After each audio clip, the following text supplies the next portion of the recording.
Welcome, Abhishek. Let Thank me you. welcome you to the 12th Asian London Film Festival. Thank you. It's a pleasure to have you here. This occasion is a moment of pride for reasons more than one. Your mother is receiving a Lifetime Achievement Award at 12th London Asian Film Festival. After your father, you are the only Indian actor being honoured by BAFTA at Life in Pictures, and you have the opportunity to experience the sheer euphoria of the audiences in London. What a moment. Describe me, how does it feel? It feels wonderful. It's very hard to put down into words how one feels when one is chosen to be honoured as such. But more than anything, I'm a very proud son today. Very happy, especially because I'm here to witness my mother get a Lifetime Achievement Award by the 12th Asian Film Festival. I'm very thankful to the organisers for bestowing this honour onto her. As far as I'm personally concerned and the Life in Pictures, it's wonderful to know. I didn't know I was only the second Indian actor to be honoured as such. So yes, I'm humbled, and it feels good to represent my film industry. And I think by inviting us out here to speak about our work, you don't honour us, you honour our work and our film industry, and that's very special to me. Since we are speaking about your mother, you would agree with me that being a dedicated mother, devoted wife, and a committed parliamentarian, your mother has come full circle. How do you feel about it? She's always been like that. She's always been fantastic at multitasking. She's a very accomplished actor. She was a wonderful mother, a great housewife, and managed to do a lot of pet projects on the side, be it being the chairman of the Children's Film Society in India, or the innumerable charities she runs, and now Parliament.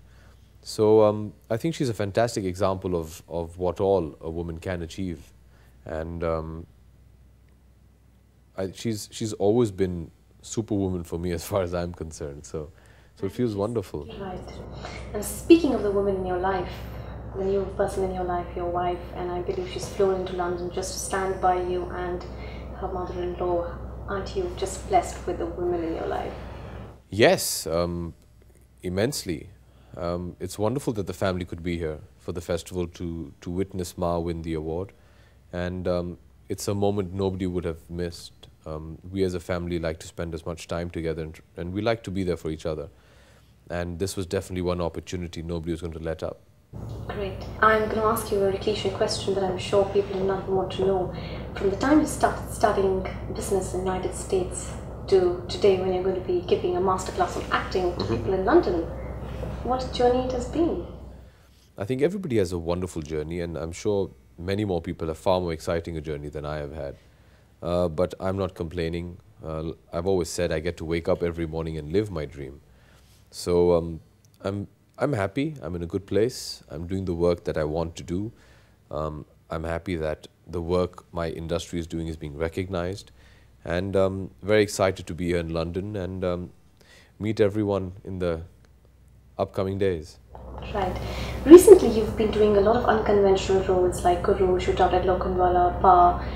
How do you feel the face of Indian cinema has changed as compared to the times in your mother, Jaya Bachchan? I think to a certain extent it has changed, and to a certain extent it hasn't. I think Indian cinema has a particular genre. It's very escapist in nature. And I think there's a definite framework within which we make our films. Within that requirement is where you see people doing different stuff.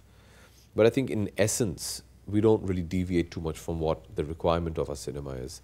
Our audiences expect 3 hours of entertainment. They want to go in there, they want to laugh, they want to cry, they want to dance, they want to fight, and they want to see all of this in one film. And at the end of those 3 hours, they want to go, leave the cinema having achieved poetic justice. So I feel that is one aspect that hasn't changed. It's just the way we package our films and tell the story that has. Do you think it reaches out more effectively to audiences across the globe, beyond diasporic audiences? Yes, but I don't think that's got anything to do with the kind of films we're making. I think we pretty much made the same films. I think the reason we're reaching out beyond the Indian diaspora today is because we have a platform to showcase our films today. Exhibition has improved. So whereas previously we would have released 100 prints of a film in the UK, today we have the opportunity to release 200 to 300 prints. So I think it's got to do more with infrastructure than with the content of our films. So would we justify to say it's more of exposure to films rather than the content of Yes, most definitely, most definitely. I don't think Indian films will ever change, and I really hope they don't. I think they're very unique, and they have a calling all of their own. And I don't think the basic format of an Indian film will change. Right. You spoke of platforms, so I'm just going to pose a question to you. How do you think about platforms like London Film Festival, Dogs on Fire, that bring together nothing but the best in the cinema as well as Asian films and showing it across? I think it's wonderful that, you know, a festival as such is showcasing our work and taking it to an audience which does not know about our work or may not. And we hope that after the festival gets over, you know, they'll start liking our work. I think it's very important for any film industry to go out there and acquaint a relatively alien audience to their work. And I think it's very nice to spread the word like that. Right. And the word rumor is not a very nice word for an actor, but rumor suggests that you would want to be a patron for Dogs on Fire. Is that true? Yes, I'd be overjoyed to. I think they're doing a fantastic job of taking the message of Indian cinema to the world, especially in the UK. And most definitely, I'd be honored. Right. In one line, how do you see the future of Indian cinema going forward? I think the sky is the limit. We're the largest film industry in the world. Not only do we make the maximum amount of films a year, we sell the maximum amount of tickets.